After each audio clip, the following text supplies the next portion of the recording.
Bonjour à tous et à toutes et bienvenue sur TV Chandelier, la chaîne qui répand la vie de lumière. Nous sommes là ce matin dans le cadre de notre émission de méditation matinale. Je crois que chacun de vous s'est très bien réveillé par la grâce de Dieu. Comme je l'ai toujours dit, le fait que nous soyons réveillés est déjà une grande bénédiction pour laquelle il faut remercier le Seigneur. Même si on a eu quelques difficultés, quelques soucis, nous nous sommes réveillés, c'est déjà une très bonne chose.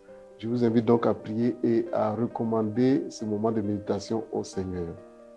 Notre Dieu, nous te disons merci. Merci de nous avoir réveillés en bonne santé. Merci de nous avoir réveillés sains et saufs, toi qui produis en nous le vouloir et le faire. Merci pour la vie que tu nous as donnée. Maintenant, nous allons écouter ta parole. Nous te prions de nous conduire par ton esprit au nom de Jésus. Amen. Alors ce matin, nous allons prendre notre document de méditation cœur à cœur avec Jésus-Christ à la page 168. Et le thème d'aujourd'hui, c'est la victoire de Jésus-Christ sur le célibat. Et nous allons lire Genèse, le chapitre 2, les versets 18 et verset 24 dans la Bible version Louis II. Je lis Genèse chapitre 2, verset 18. Il a dit ceci. L'Éternel Dieu dit, il n'est pas bon que l'homme soit seul. Je lui ferai une aide semblable à lui. Et au verset 24, il est dit, c'est pourquoi l'homme quittera son père et sa mère et s'attachera à sa femme et ils deviendront une seule chair.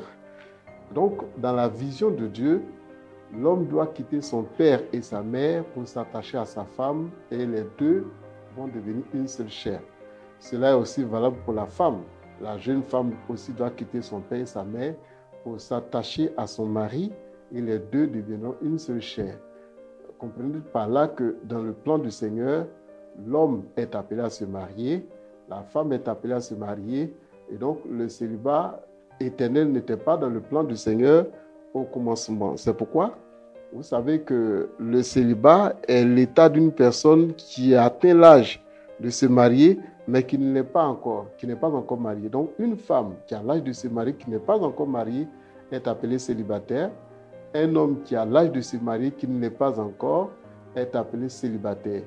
Et aujourd'hui, le Seigneur veut nous encourager à la victoire, ou nous exhorter à la victoire sur le célibat. Parce que dans le plan du Seigneur, l'homme ou la femme qui a l'âge de se marier doit se marier. C'est pourquoi il est dit que l'homme quittera son père et sa mère et s'attachera à sa femme et ils deviendront une seule chair. Malheureusement, il arrive que certaines personnes atteignent l'âge de se marier et ne le sont pas encore. Là, il y a plusieurs raisons au célibat. Il y a plusieurs raisons. Il peut être dû à un problème congénital parce que depuis le sein maternel, on a eu une anomalie qui peut nous empêcher de se marier. Certaines personnes naissent par exemple, sans sexe. Ils ne peuvent pas se marier parce que depuis la naissance, ils sont nés avec une situation difficile qui les empêche de se marier. Donc, c'est un problème congénital. Il peut y en avoir plusieurs autres problèmes qui sont d'ordre congénital. Et puis, il y a aussi les envoûtements qui empêchent certaines personnes à se marier. Les influences de certaines maladies également peuvent être source de célibat qui empêche donc quelqu'un qui a l'âge de se marier. Il y a aussi ce qui est occasionné par les hommes. Les problèmes héréditaires, par exemple. On constate que dans certaines familles, il y a des personnes qui se décident de ne pas se marier. Ils ont l'âge de se marier, mais ils prennent la décision de rester célibataires. Ils préfèrent aller avec des hommes, des femmes de gauche à droite et ne pas se marier. Ça, ce n'est pas le plan de Dieu parce que dans le plan de Dieu, chaque homme, chaque femme est appelé à se marier. Donc, les problèmes héréditaires, malheureusement, certains chrétiens ont des attitudes peu recommandables. Malheureusement, certains chrétiens, même des enfants de Dieu, qui ont des attitudes qui ne favorisent pas le mariage, c'est ce que nous appelons attitudes peu recommandables. Ils vivent dans le péché, tout simplement. C'est-à-dire que monsieur a l'âge de se marier, il a les moyens de se marier, mais il préfère vivre dans le péché sexuel parce qu'il refuse de se marier. Une fois qu'il se trouve quelque part, ça peut être au village, en Europe ou aux États-Unis quelque part, certains sont chrétiens lorsqu'ils sont au milieu des chrétiens. Mais lorsqu'ils se déplacent en dehors des autres frères de l'Église et vivent dans le péché, dans le désordre, parce qu'ils sont loin quelque part. Et ça, ce sont des choses qui entraînent la malédiction et qui empêchent aussi les frères et sœurs de se marier. Une telle vie ne favorise pas notre bénédiction en termes de mariage. Lorsqu'on vit dans l'immoralité, le désordre sexuel, cela n'est pas une bénédiction et ne favorise pas le mariage.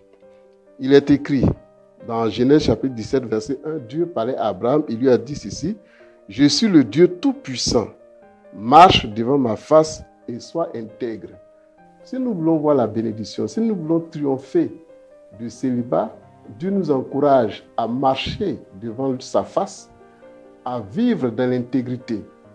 Pour la journée d'aujourd'hui et pour tout le reste de notre vie, le Seigneur nous conseille de marcher devant sa face parce qu'il est le Dieu tout-puissant, il est le Dieu éternel qui sait tout, qui voit tout et il nous appelle à vivre dans l'intégrité, donc à vivre intégralement dans l'obéissance à sa parole. C'est ce que cela veut dire.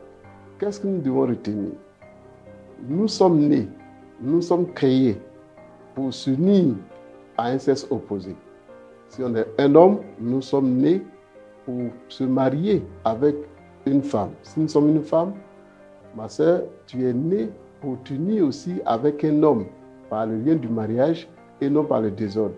Et le Seigneur est capable de te permettre de triompher du célibat. Seulement, il faut sortir de tout ce qui est contraire à la volonté de Dieu, qui peut être un obstacle à ton mariage. Dans certains cas, les frères ou les sœurs font un effort pour obéir à Dieu, mais il arrive que le mariage ne vient pas.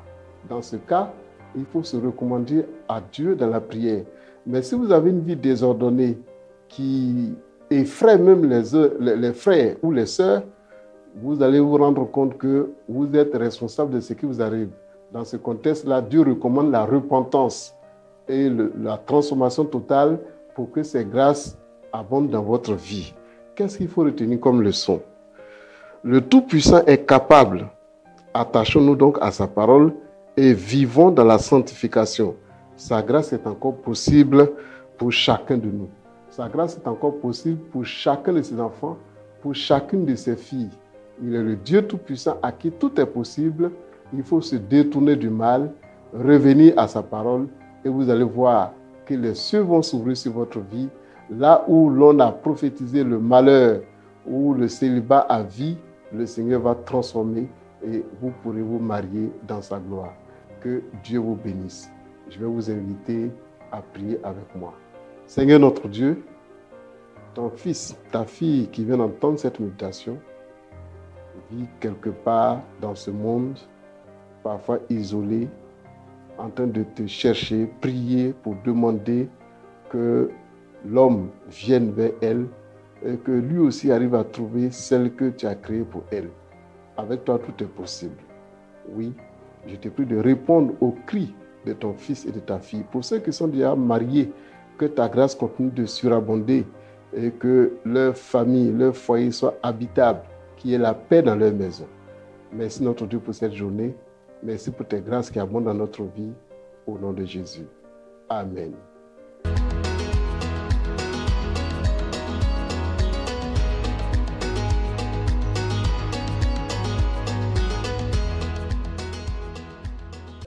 Que Dieu vous bénisse. Avant de vous laisser, je voulais vous présenter ce livre intitulé « Encadrement et croissance de l'Église » écrit par le révérend pasteur Kwasi Konan, qui est l'un des responsables qui travaille ici au sein de l'Église baptiste et qui a travaillé pendant de nombreuses années à l'encadrement des âmes. Et ce livre peut vous aider, surtout ceux qui sont des fondateurs d'Église et qui n'ont pas encore expérimenté les églises de maison qui nous aident à la croissance quantitative et qualitative. Je crois que ce livre pourra vous aider à améliorer la qualité du service de Dieu auprès des chrétiens. Que le Seigneur vous bénisse. Je reprends, ce livre s'intitule « Encadrement et croissance de l'Église ». Que Dieu vous bénisse et à bientôt.